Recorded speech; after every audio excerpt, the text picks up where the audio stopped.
All right, so now we got you with Big Poppy on the left side. He's as a right-handed hitter. Now, you can see in your initial stance, you stand open. The thing that I want to point out is look at this back toe, how it's pointing kind of behind the plate. Does that put our knees or lower half in an athletic position to start with? Because what does that heel have to do?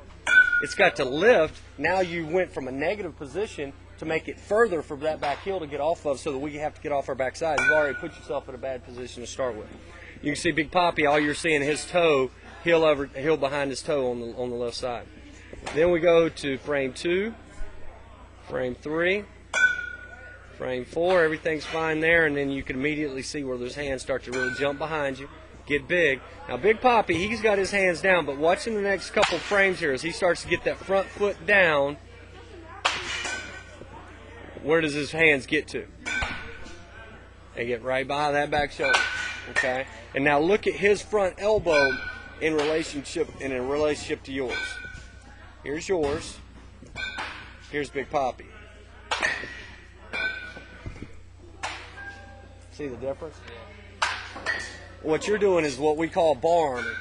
The other thing I want you to notice, now Big Poppy's at about a 45 right in here, okay? That's the wrong one. Let me grab this one. All right, now he's probably at about, he's not bad. He's at 30. We'll go parallel to his foot, somewhere right in there, okay? Now look at yours.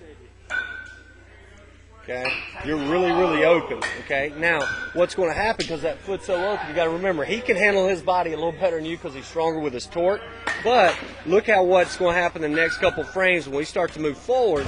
You're going to start to see how that lower half starts to fly open, and how that arm drag behind you, and now everything is locked in.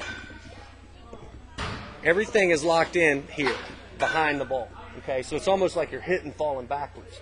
And also because you bar arm out, when we get to contact, let's roll you backward, and you can see how your hands work down, and watch how the barrel drops under your hands behind you. Boom.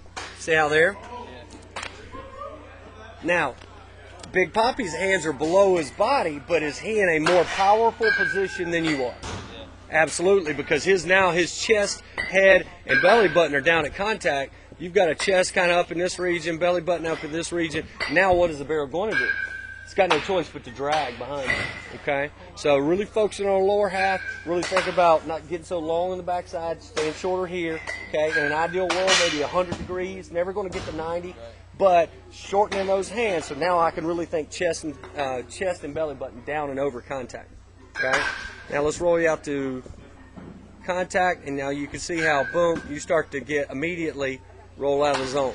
We back you up one frame, and now, again, am I in an athletic position here?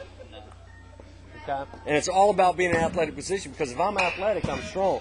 And to point out the biggest thing is, yeah, you're head, shoulder, hip, but you're going kind of the wrong direction. Understood? Does that make sense? Okay?